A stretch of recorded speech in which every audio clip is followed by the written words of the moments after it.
I know to quit. Testing. You're live. Testing. We are live. We got the error, but we are still live. Okay.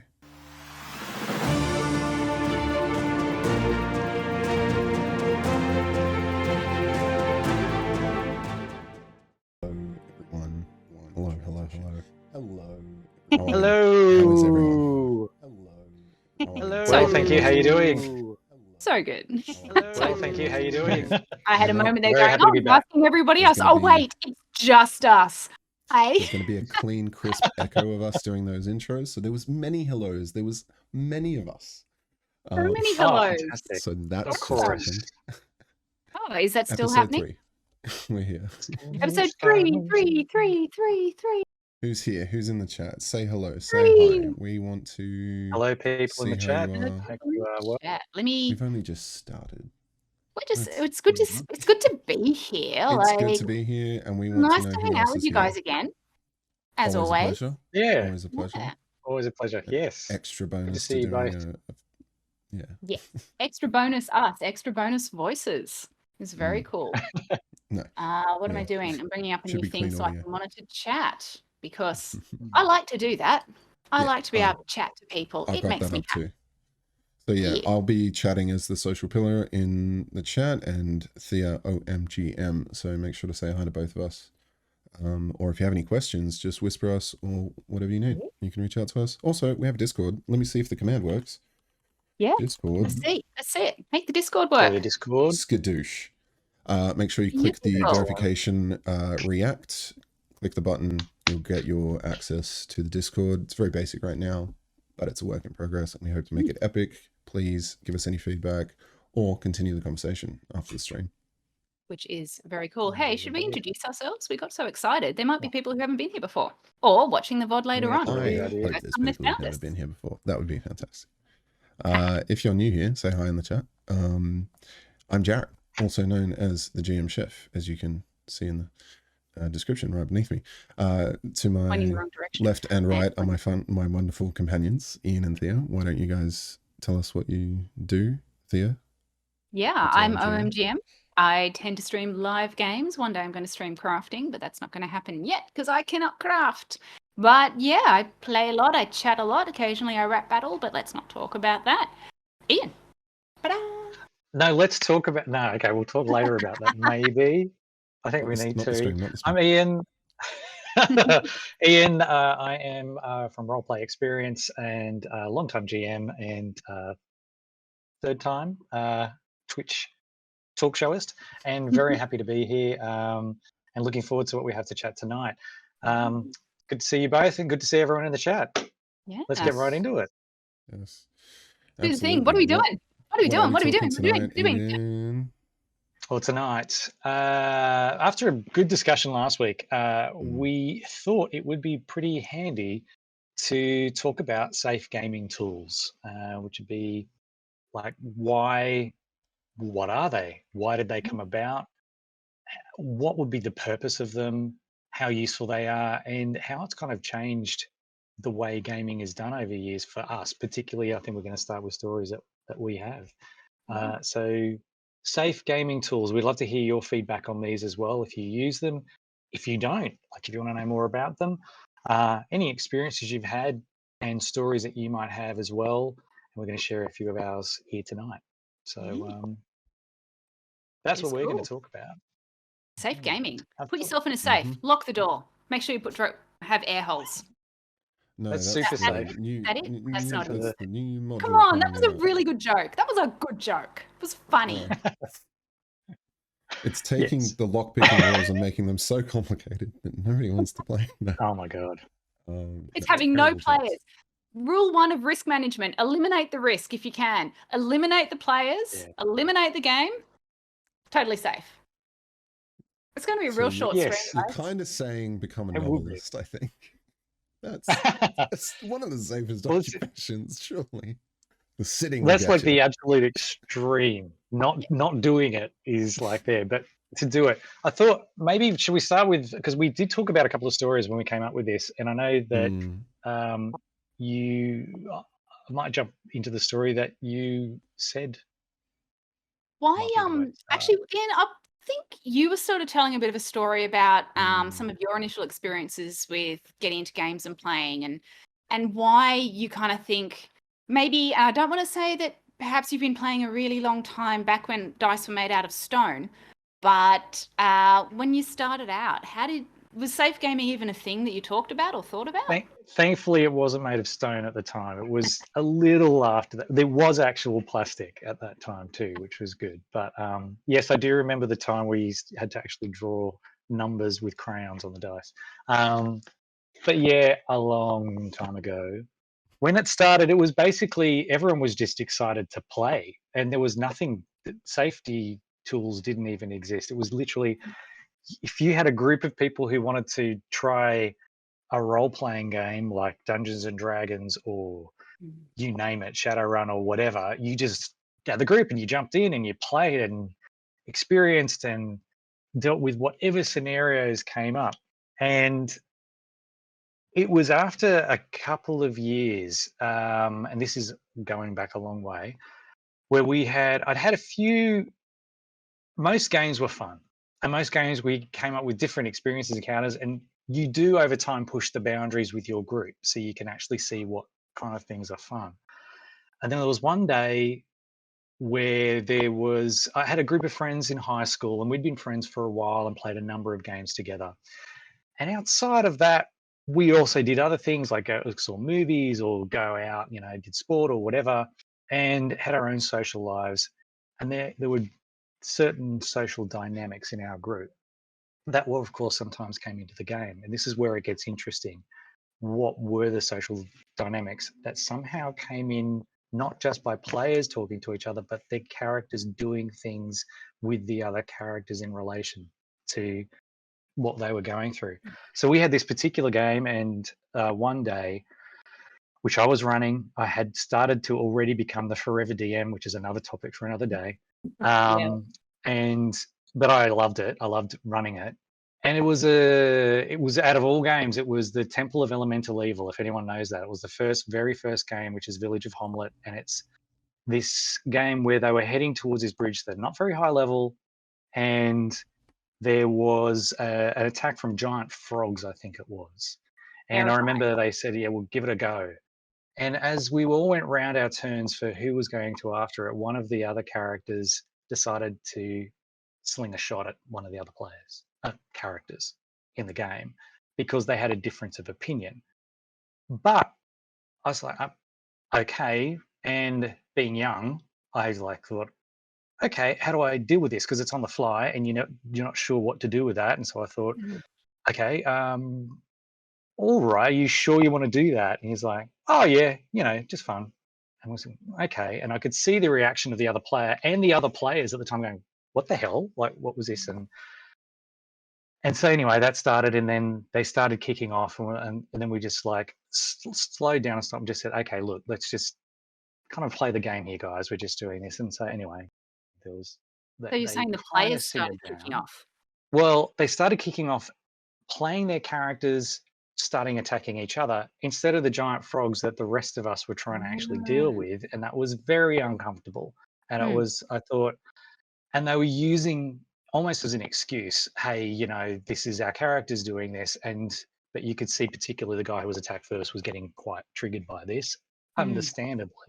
Anyway, it cuts back to later on, and there was a particular incident where after the fight, they were all having a sleep because it was first edition and nobody had any hit points, and you died pretty much after your first hit.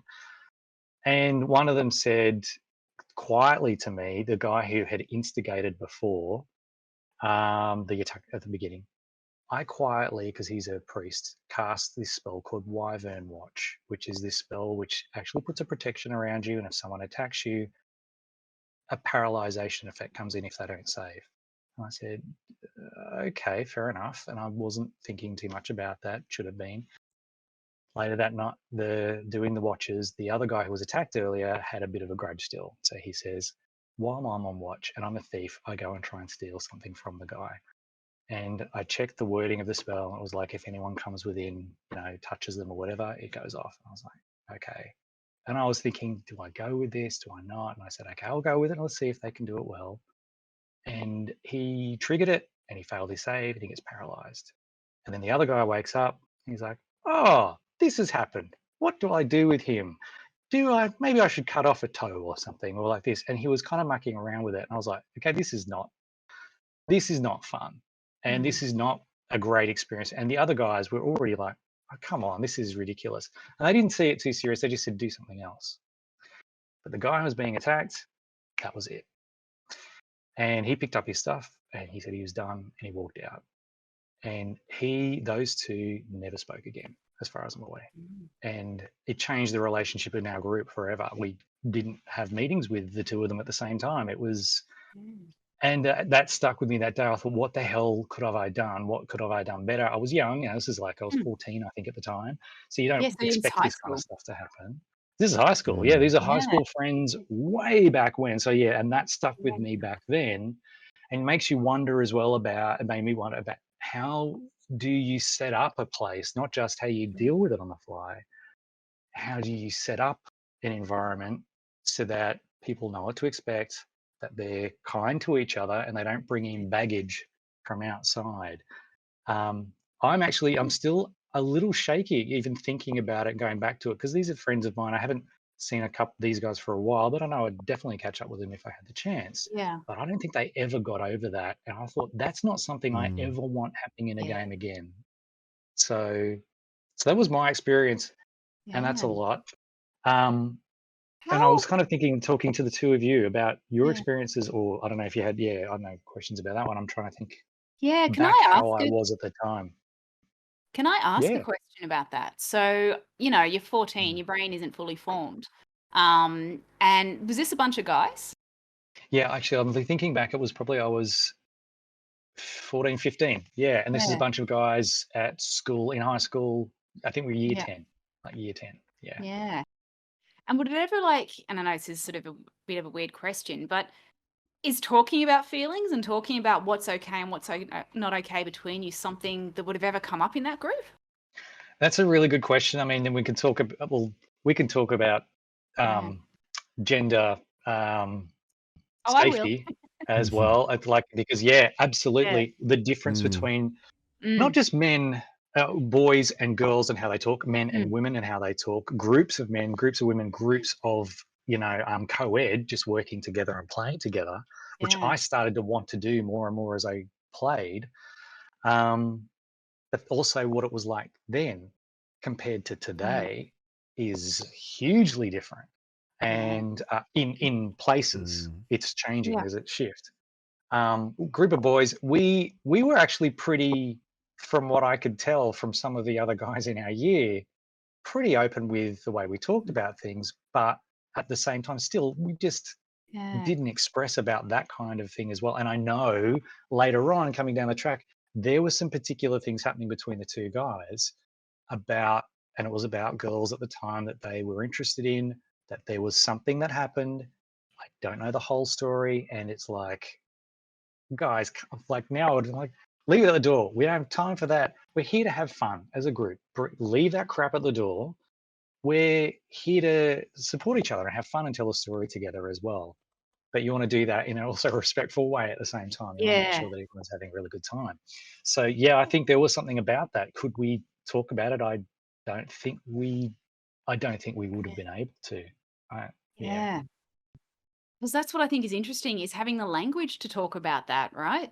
Being able to know, how do I bring this up with my group of friends? We're just playing a game. It's just a game. Games don't hurt people. Games don't cause problems. It's like run into each other in footy or something and shake it off. But it's not. And I think that's a key thing. And, part of why we're all here talking about this stuff is role play games are not like other games. Not like something that you can just disconnect and depersonalize from, because no matter how foreign your character is, it's still your character. And it's still your character, you describe everything first person. Everything is saved in memory slots. I've seen Matt Mercer talk about this theory that when you're playing role-playing games, everything you do is saved in the same place as your personal memory.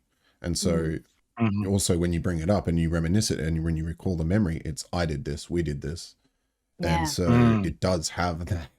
It hits home. And I will add my stories when it's due. I've read some horrible, sort of true story novels and stuff that have had role playing in them, and something incredibly tragic has happened.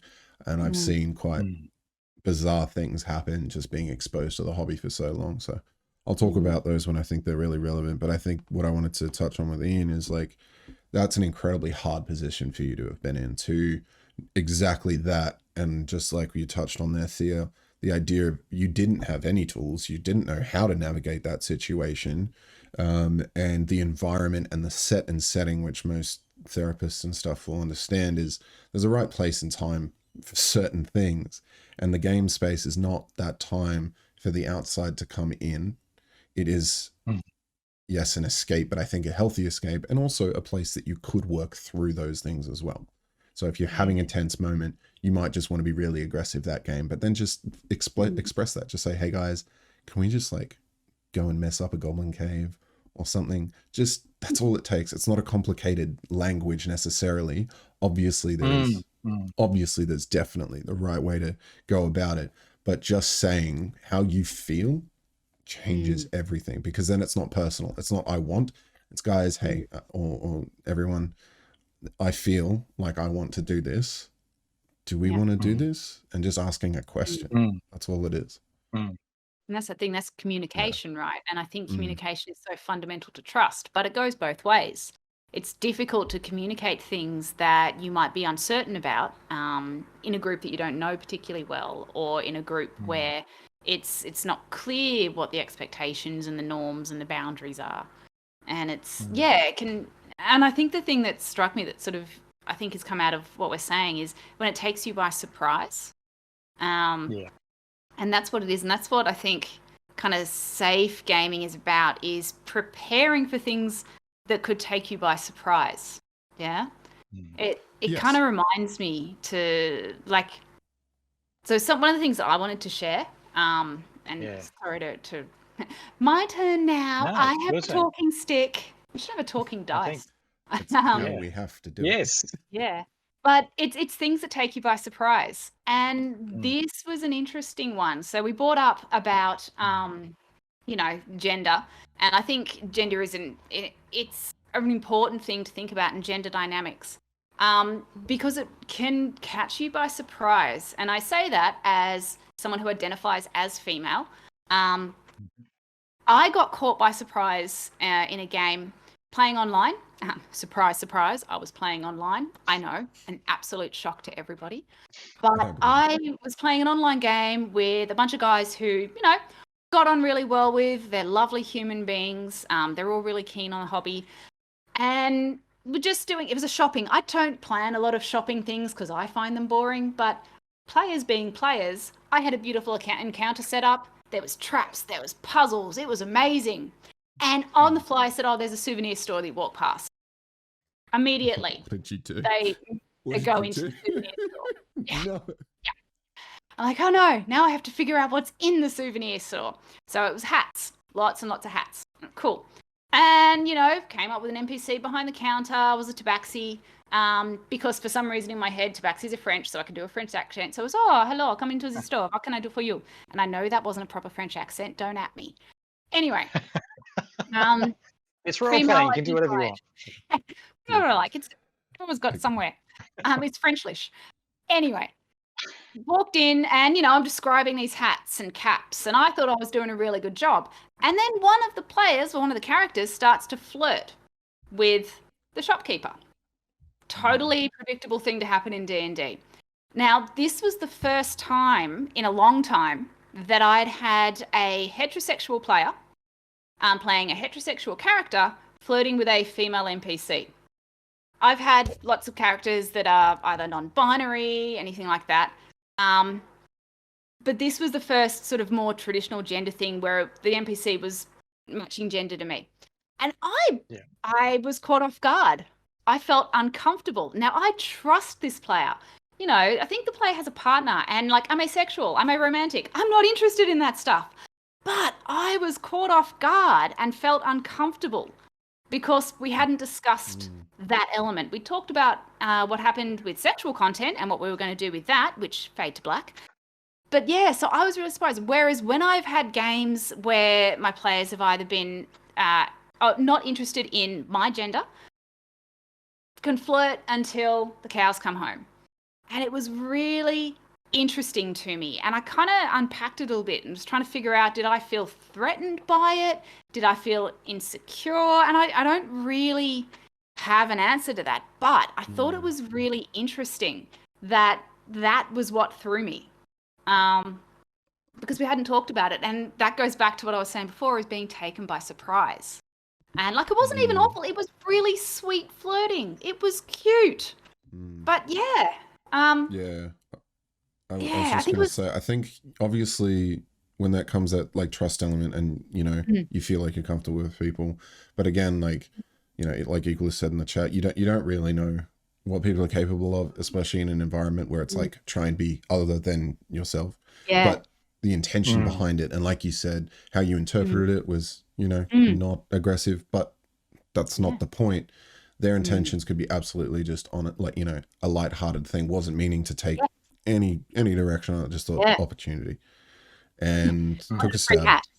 and it didn't quite land, necessarily, because you can't always interpret how a message is received. You can always do your best to form, structure, interpret, and put out a message that you really hope is going to hit home, but you don't know.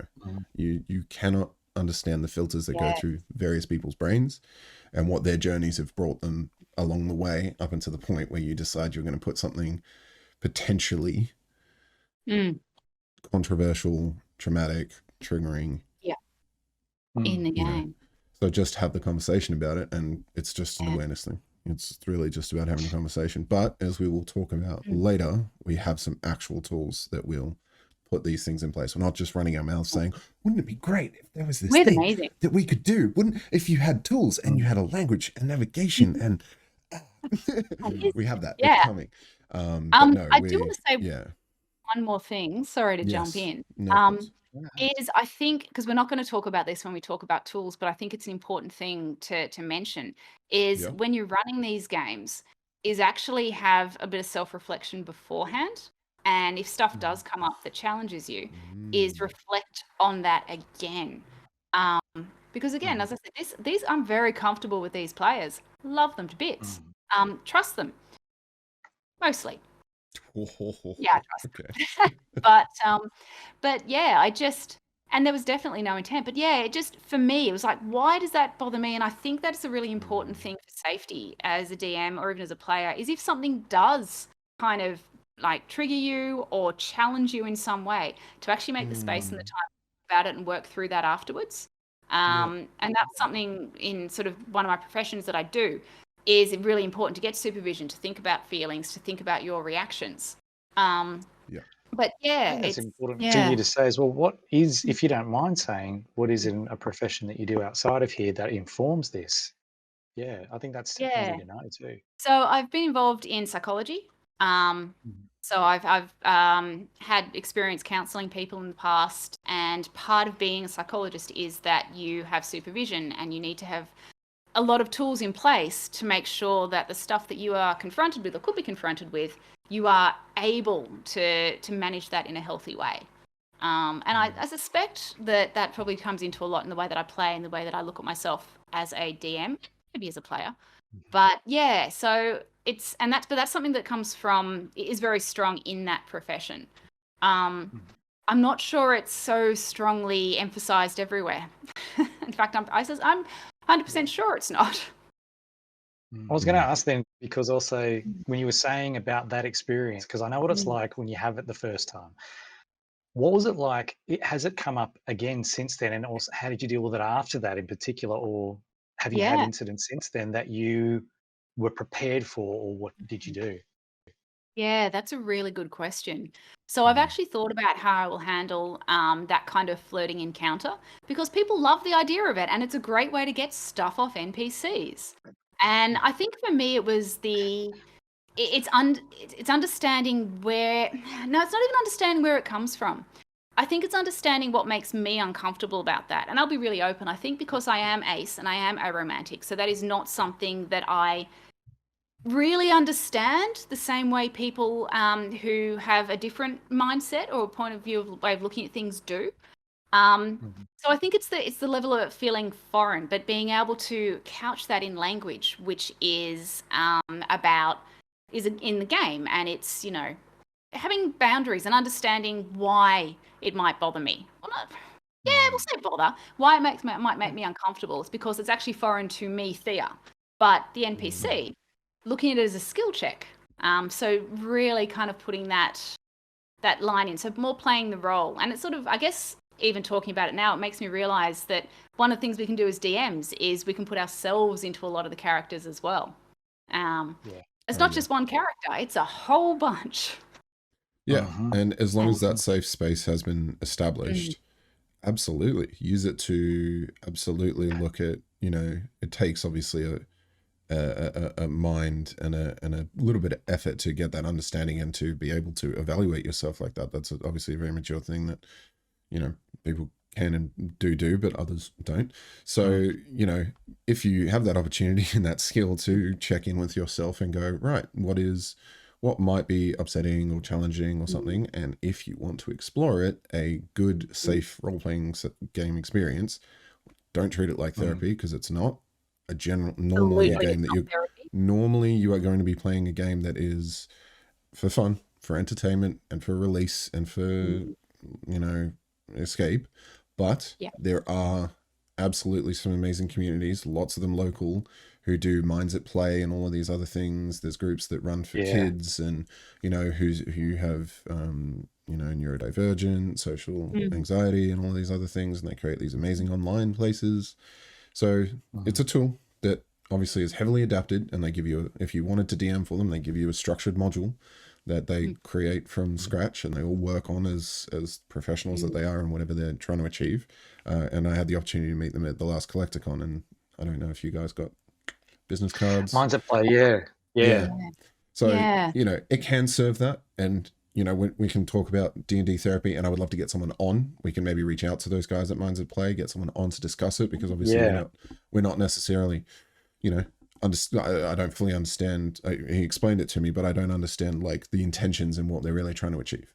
But absolutely, if you really structure it that much, you can have an incredibly safe space that is incredibly beneficial, and it allows you to explore those assets of yourself that you want to open up, lean into, etc., etc.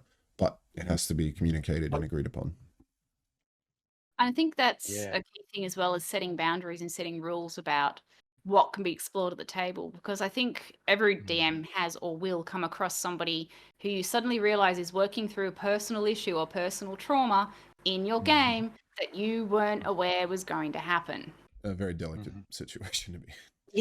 Yeah, completely. I think there was something that you brought up earlier, Thea, I think it was yourself, about this game. Actually, we both, all three of us did at some point.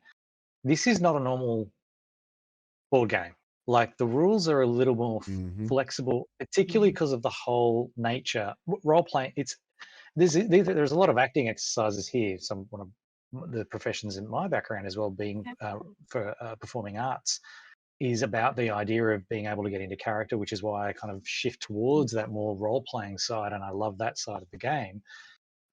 But there's so many analogies there, sorry, parallels, I should say, between how you get in to character and how you get into scenes with other characters, and how you then can see yourself outside the character, and it's what they do, and then you can also let that go at the end of the day, which is a nice, safe thing to do.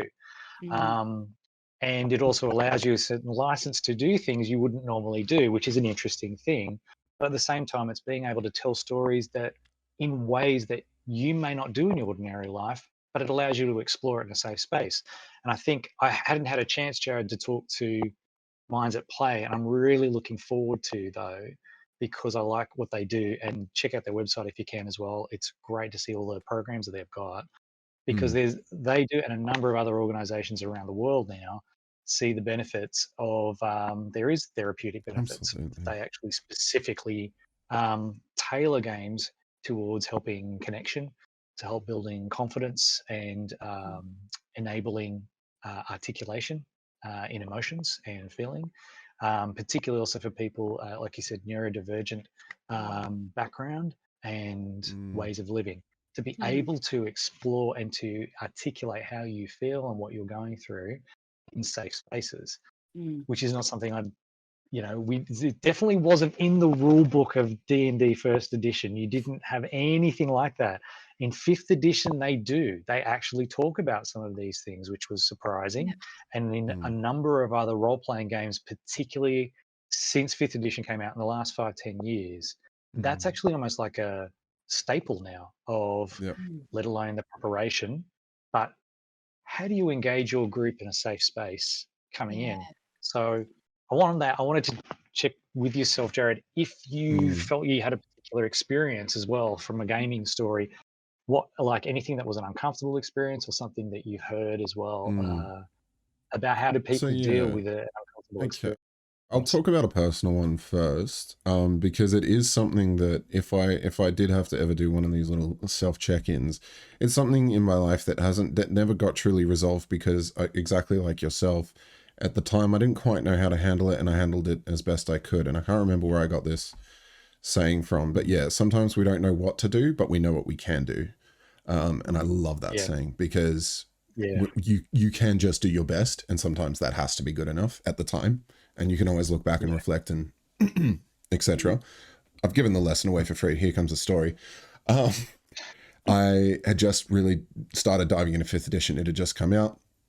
A friend of mine from previous attempts at getting a proper game going came with me up to Good Games.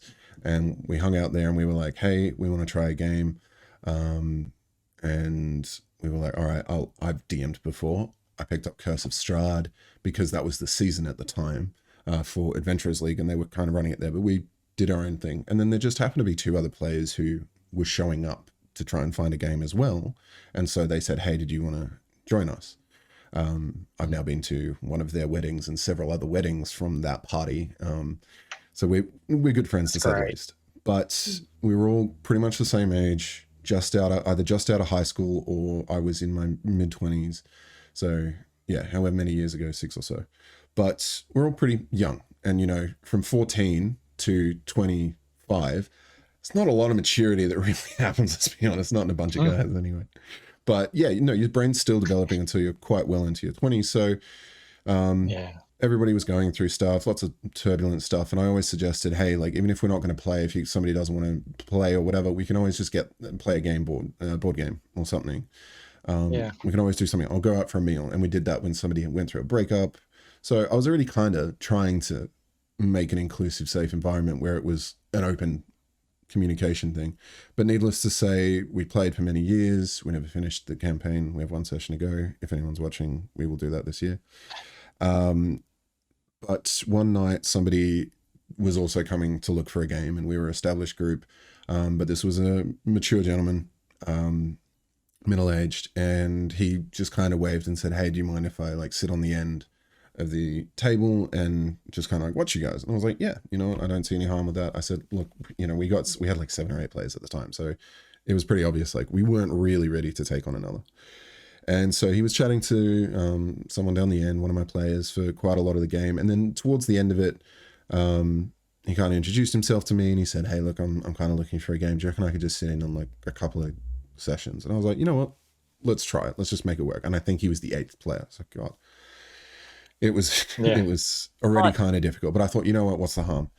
And then we continued playing. And then there was 2 things that started coming up for me that I was becoming aware of. The first thing is less of a, I won't say crime, less of a misstep, because we were running Curse of Strahd, and he basically engineered a character that was designed to run through Strahd, and then would do things like, oh, I hope this magic item that I just picked up works, kind of a thing.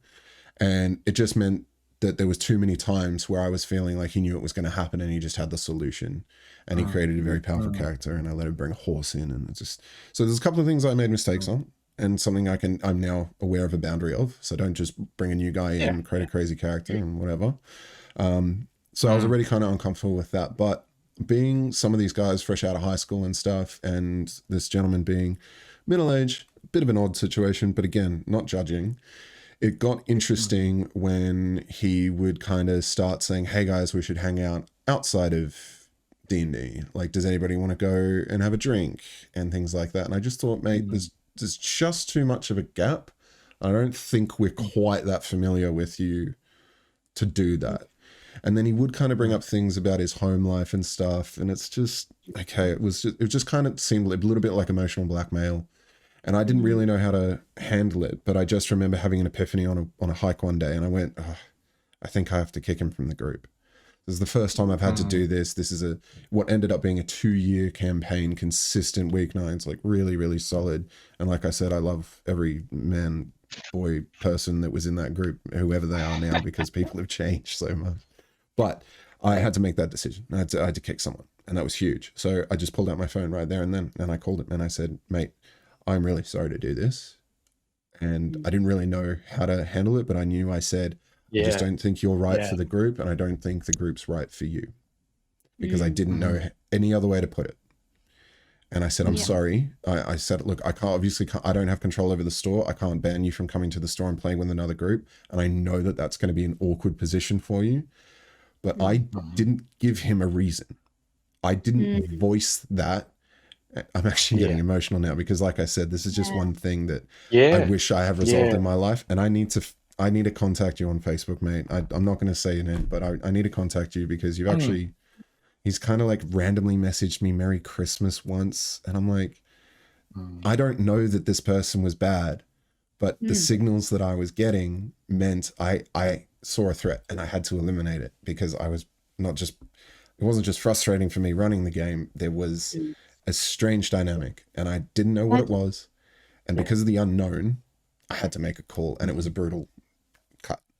But I think I did it tactfully and respectfully, but he never really understood why. And that's my one regret in life. But I think you did handle it as well as you could have, given, your age, your experience, and who you were at the time. But it is super hard. And I think it shows that another thing that as DMs, we really care about our players, or we can really care about our players, and even we do. Years later, I think you have to have that little bit of a maternal human being. Yeah, you have a little bit of a maternal shepherding. These are your people. You have a pride in what they have helped you create. You can't just be proud of your game because you made it all. But it is definitely now, and you want them and you miss them. Like, does anyone else, I say that, does anyone else as a DM go, man, I can't wait to interact with either that person or that character? Yeah. I have that. I have that at the moment with most of the characters in my live game. So yes, I love you all. Really, I do. Me too. That's incredibly revealing, and it does. And I can understand if you're feeling vulnerable after that. I know I am every time I think back to I've told that story so many times, but I think because I want to just reinforce the message of, like, you can only ever do your best. Please. And then, you're going to have am I the butthole, Reddit threads that people love to read about, I did this and that. Most of those are just like, you were in a bad situation and you couldn't have done anything better.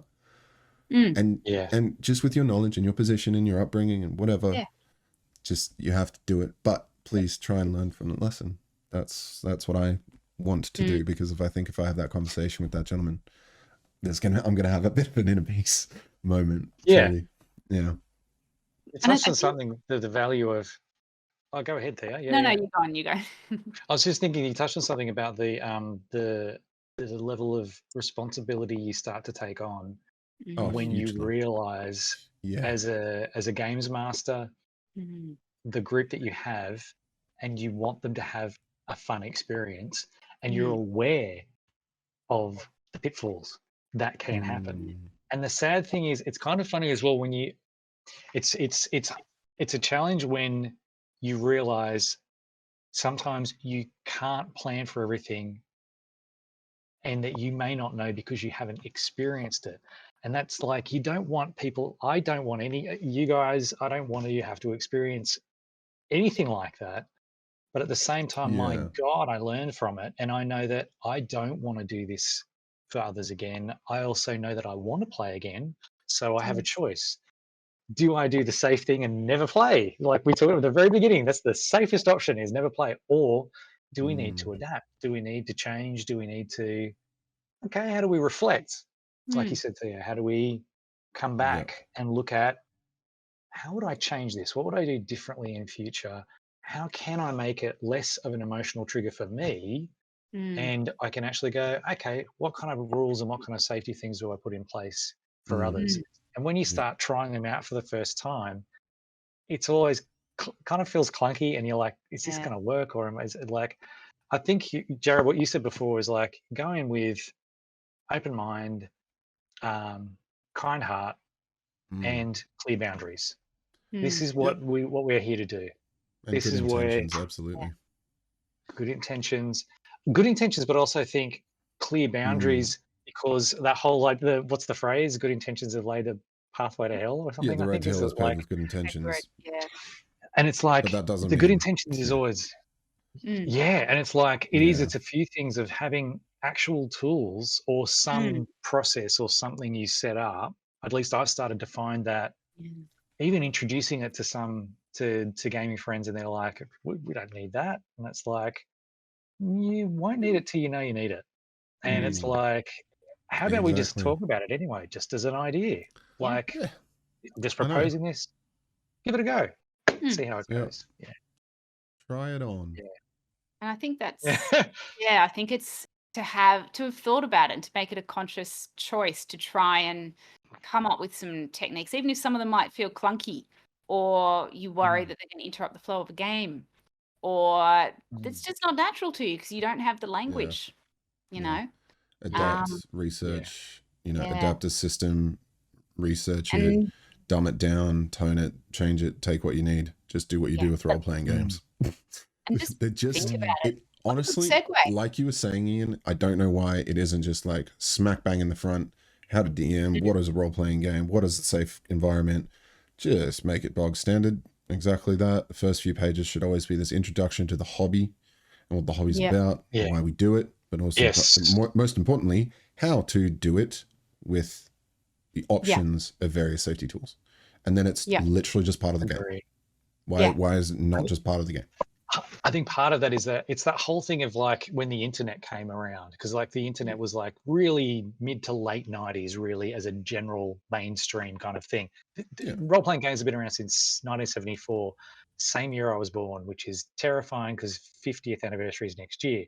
But that's an interesting point, because if you talk about generations and how generations of a process or of a phenomenon changes, the first generation are just trying everything out, and it's like all of the crap will happen, and there's like, oh wow, okay, like look at, internet has changed so much in that, and we're only starting to get the idea of what are the ethics behind things. At the moment we're still kind of looking at that, grappling with it. Role-playing games have been around for probably a generation longer, but it's still this generation more than ever before is starting to see there is something very valuable about the sense of being able to role play, not just to have a role and play it, but also have a game with rules around this so that you can tell these stories together. We're bringing stories back into Western society, civilization.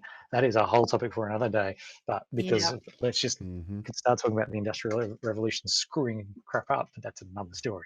But for this, the idea of that being a mainstay in the books, it's like that is only something that I think this current generation says, why isn't it there? It should be there.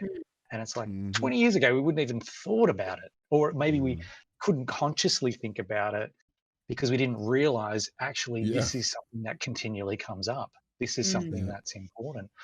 So I think there was something, because we're going to start talking about some tools, and so Jared, you were going to talk about one, the X card. Do you want to tell us a bit about what that is as a safety tool? I do have other stories, but I think they would serve to be injected into maybe the end of the conversation and everything. But let's start talking about some tools, because then we can maybe wrap up with some use case scenarios and where we would apply them, whatever. Yeah, So using there some of those are tools. several tools that one can implement, my favorite, quickest, easiest one that I should have had one that I have printed on just business cards. But basically You can do it. it's an on-the-fly way that doesn't require a lot of prep or pre-thought, and you don't have to have a whole. Yep, you can even Beautiful just demonstration. cross your arms or raise your hand. It's as simple as that. All the X card is a tool to indicate that you are currently anticipating an uncomfortable scene or an uncomfortable situation, or you are currently experiencing an uncomfortable scene or uncomfortable situation. It is a way to signal everyone clearly and openly without necessarily having to say something, because if someone's obviously, it's getting into a flirting scene, and then the flirting scene turns into a, hey, let's hang out and get a drink scene. Okay, maybe let's just go, all right, alternative, let's get a coffee in a public space the next day. You can immediately steer the ship. Of course, that takes awareness and some skill, but you can immediately steer the ship as a DM, because if you're on the same wavelength and everybody's understanding that this is obviously a potentially interesting situation, dark alleyways, whatever. Okay, let's not go there. You go down this dark alleyway, there's a red light, you smell narcotics. Ooh, okay, red flags. So identifying those red flags would help as a conversation in order to use the X card system, because it is a fluid, again, on the fly kind of a thing.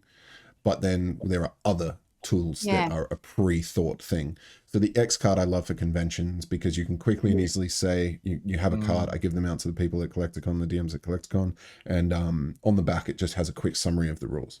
Because they should be. No, it just has a quick summary of, yep, this is a time to signal. And then the other two kind of layers to that is, obviously you could just quickly steer the ship, or maybe that player does not want to talk about it, doesn't want to give any more information, nobody's sure where they're going, they don't want to understand it.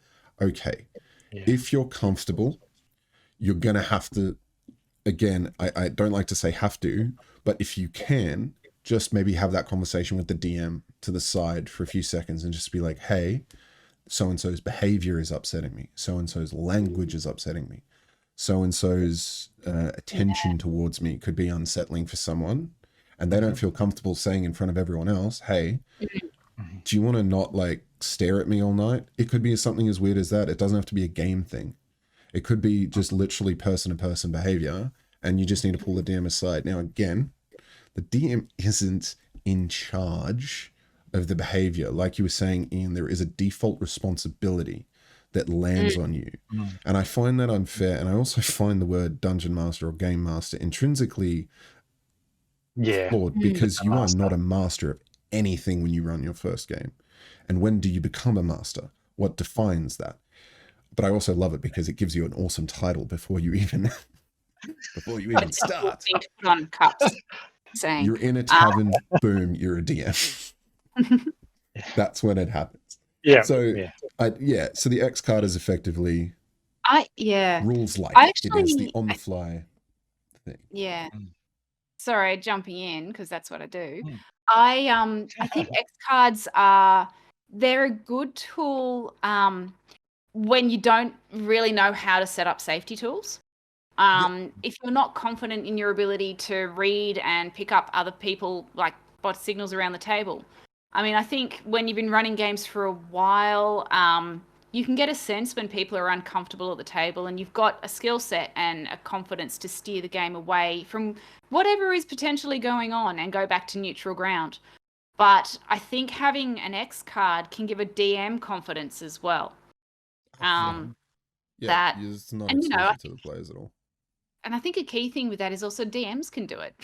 I think I'm really glad you said that, because I was going to say that can be something easily to forget, that like in both of our situations, actually all three of our situations, having an X card at the time, if we had that prepared, because hindsight's 2020, but if we had one of those at the time to be able to go, actually, guys, I'm really uncomfortable with this.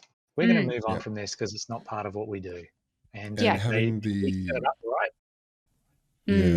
having the conversation of, the DM isn't in charge, but also the DM is the referee, to use a better term, I guess. And I think that's a really someone good term. needs to make a decision sometimes. And it might just be, no, we're not doing that. Yeah. Because Yeah. that doesn't serve anything. It doesn't contribute to the story. It's completely separate from everyone else's experience.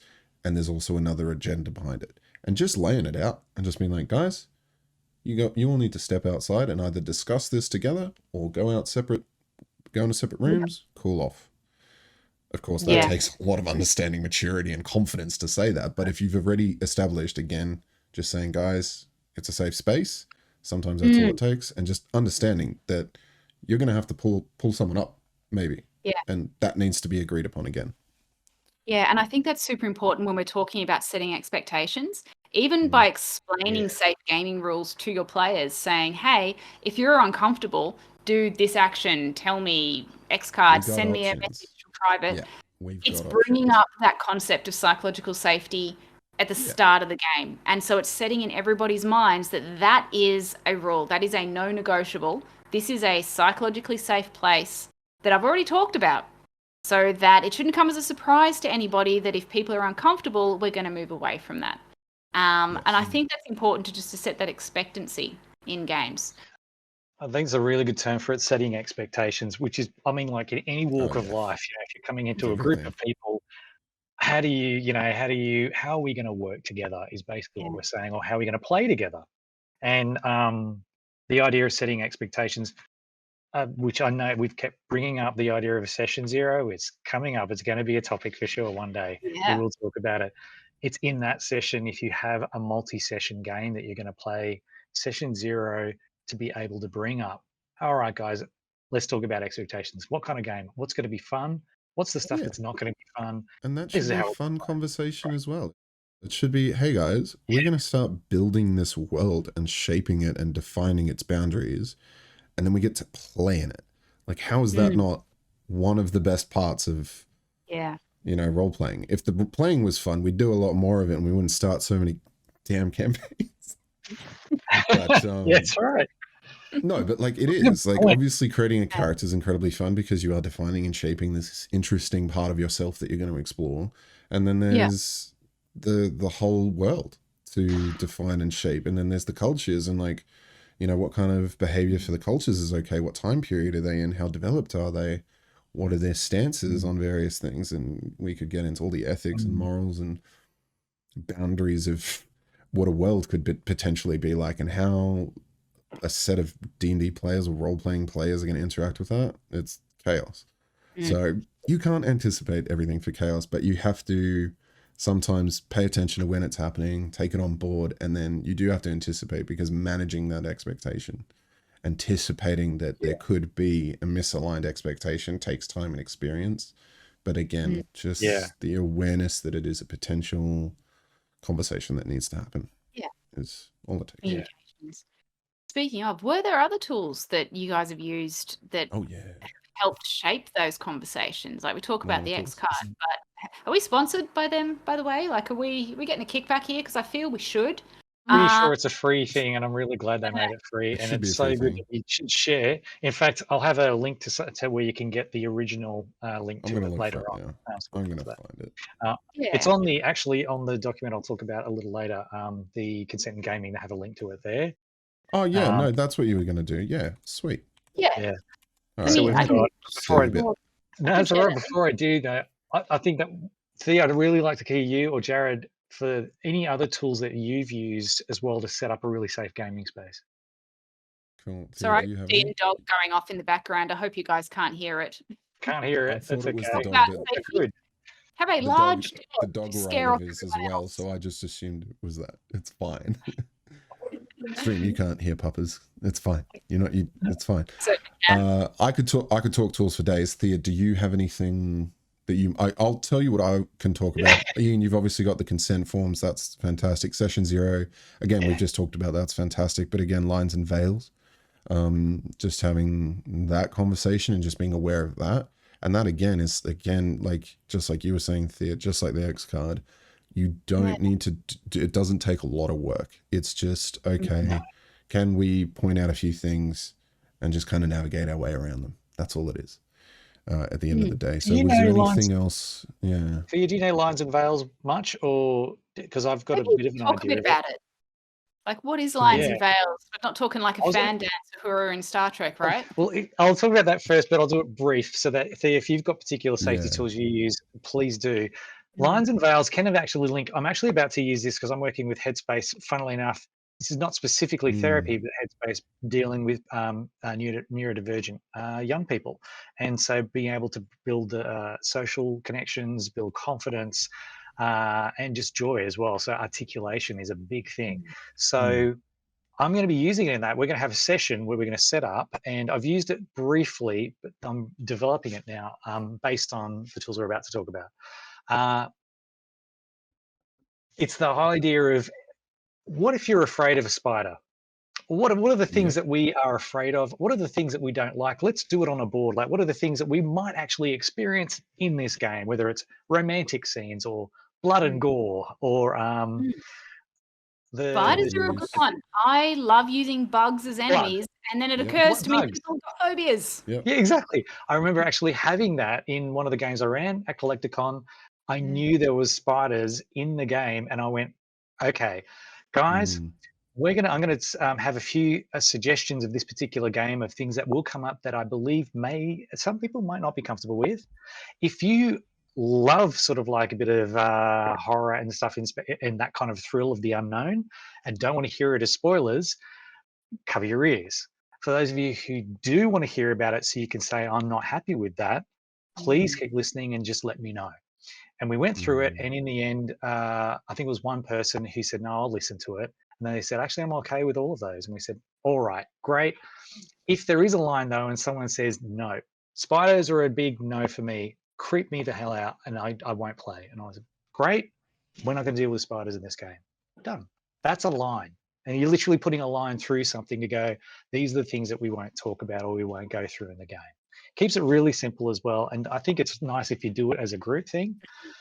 Veils are the ones where you go, well, this is okay. I don't mind if there's like a romantic scene where you get to flirt with somebody on there, and that's like, can be fun, but there's a point where it's going to get a bit awkward or just a little bit uncomfortable. And we're like, right, well, then if we're not sure where that point is, let's call it a veil. And we would get to that point where you can do this literally if you want, and or something just to indicate, yeah, we're kind of done with that point. We go. And so the two of them walk off into the sunset. And the next day, we all catch up together in the tavern, and you go there. So you don't need to talk about it, but you're hinting that, okay, that's where we come to the end of that scene because we're not as sure about things. That's lines and veils. And what I like about that linking to X card is that an X card is great to talk about after that, because then you could have come up with, here's the lines and here's the veils and everything else we're pretty happy with that we know of. Yeah. And if there's something that comes up in the game that we just went, whoa, I wasn't expecting that, and you know what? Or just tapping on the X card. The X card's great because it's all the stuff we didn't think of. And it's the moment that if someone gets triggered by something, you go, actually, you're not happy, we'll move on. Well, let's change the topic of the story. We're going to go over here now. So it's they're very handy tools, Yeah, in combination, I think that is a wicked thing because, again, sometimes people can be triggered from trauma that's actually, completely suppressed. So how could they know? So that's it. In combination of having pre-established lines, the X to be able to go, well, okay, didn't see that coming. And then the veils where, and I just love how you describe it. I've always understood it as exactly that. I don't mind if that happens, as long as it's either just in the environment, maybe, like, okay, we have to go through a seedy brothel or a drug den or something, or like into a cemetery or whatever. It could just be the environment. So okay, that's fine, but I don't want a zombie on me in my face is a line. So there's a spectrum between the veil and it's just like the opacity, it's just the opacity. It gets darker and darker until it's not a thing. So where that is you have to strike that balance. Absolutely. For sure. So it reminded me interesting of it. Sorry, this is slightly aside from our structure. Sorry. I remember I had a player who was very religious and didn't want any necromancy in a game. And this is something that happened at Collecticon as well. And it's not something that I think typically in sort of the typical Australian kind of culture, because religion is not, for a lot of people you come across, well, I come across, here. Mm. It's not typical, but playing overseas and playing online with people from lots of different places and playing for people from different backgrounds, that's something that can be surprising as well. Yeah. Yeah. That's a good point. Yeah. I think that's it. And I know that we're coming close to time, but I want to just quickly pick up on that Yeah. idea of necromancy, some of the Mm. themes in game of dealing with things beyond the grave or Yes. supernatural. I Mm. mean, let's not even, we could talk about Satanic Panic and the whole thing, you know, We from the should. 80s That would be that we fun. went through, I actually Yeah. lived through. But that idea of bringing things up in game, I like what you said as well, both actually, about the things you don't expect. And Yeah. it's just not just the setting of expectations, which you do at the beginning, but then in every session of the managing the expectations is a key Mm. thing. And because we haven't got much time left, I thought it might be good just to talk about a particular resource. Yeah. If you'll Yes. indulge me, this is actually Indulge. something I know that we talked about X cards over the last few years. I managed to find out about Lines and Veils, but there is a particular book document that's come out that you can get online for free called Consent in Gaming. Consent in Gaming is available online through Monty Cook Games. Monty Cook Games have done some amazing stuff. Monty Cook used to be part of Dungeons and Dragons as well many years ago. Then he went off and did his own things and came up with some amazing kind of games with a group of people as well.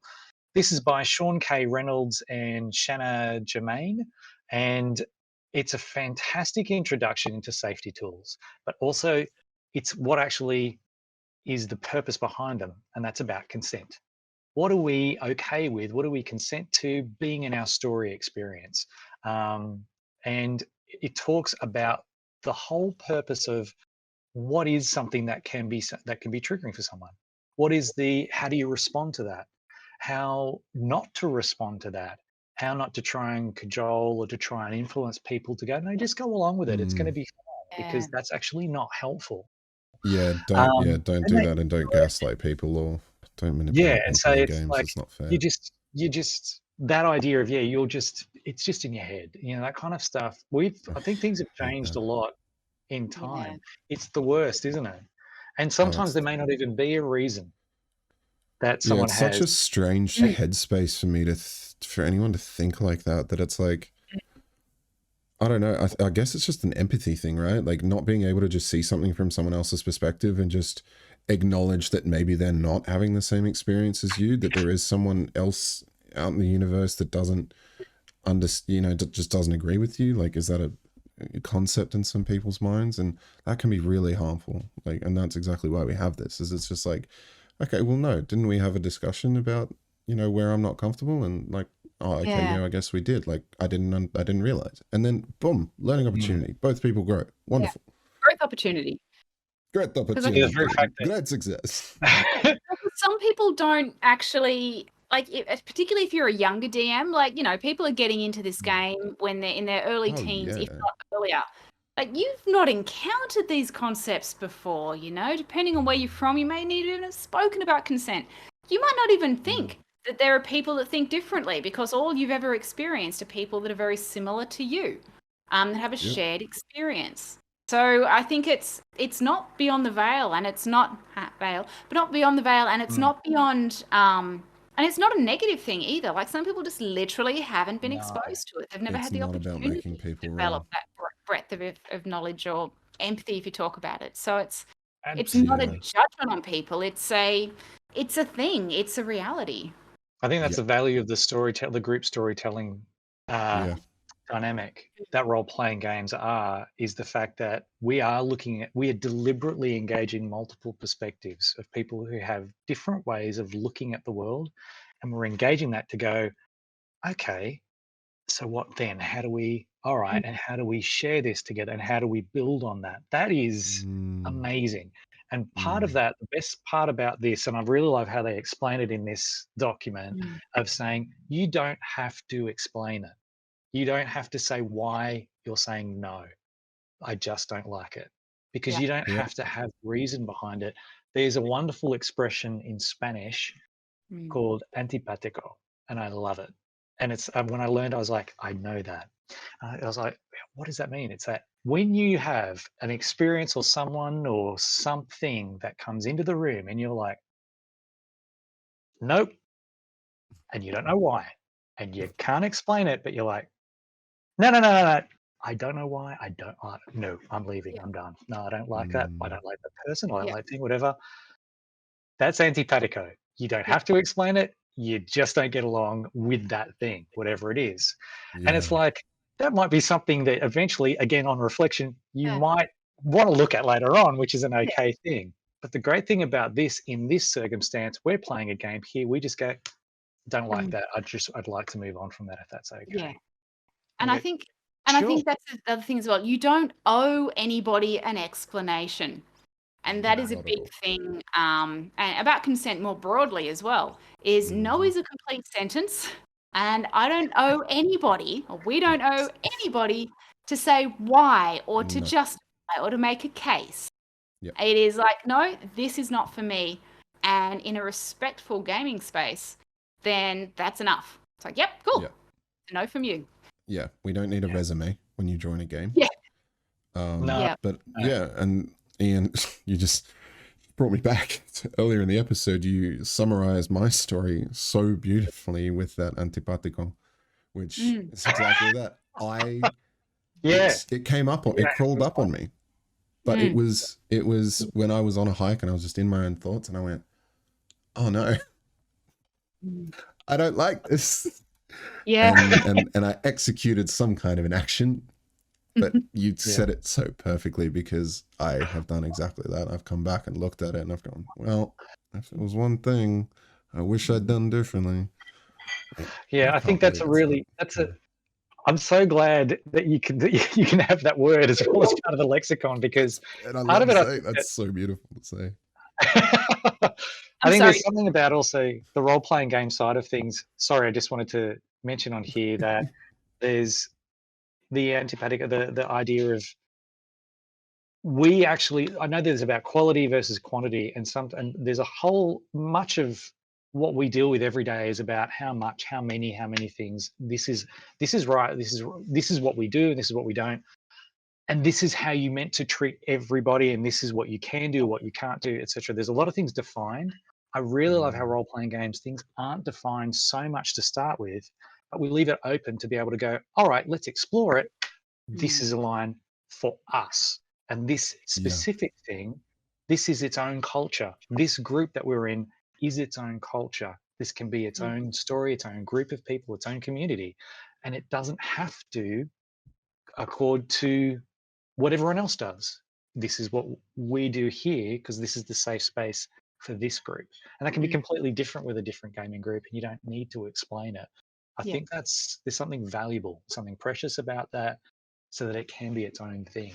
So just to wrap up on this particular resource, because there's so many more and we're going over time here, but I just thought I had something else to say, but I'll say it some other time because we need to keep this short and sweet.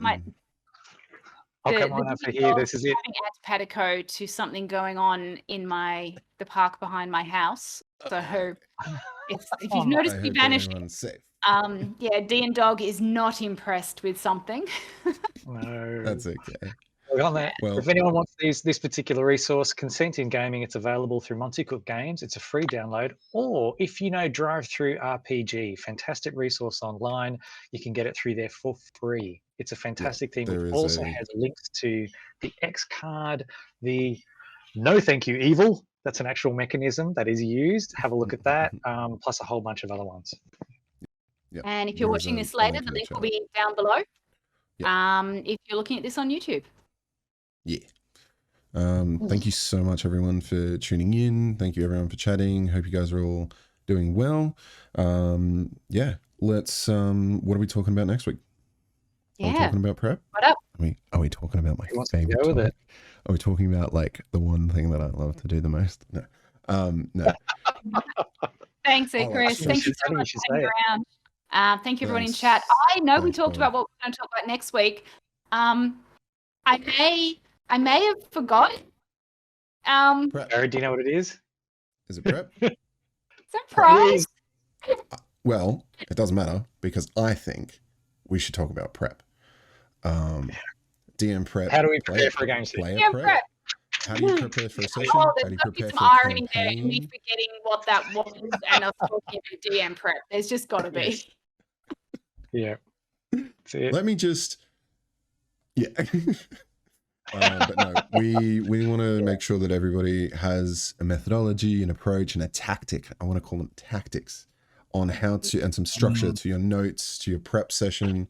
How do you structure resources that you need to have at hand? And that's a huge passionate topic of mine. So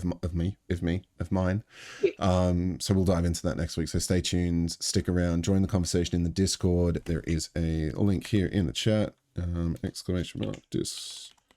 It's basically simple, but it's there. We'll see you guys there.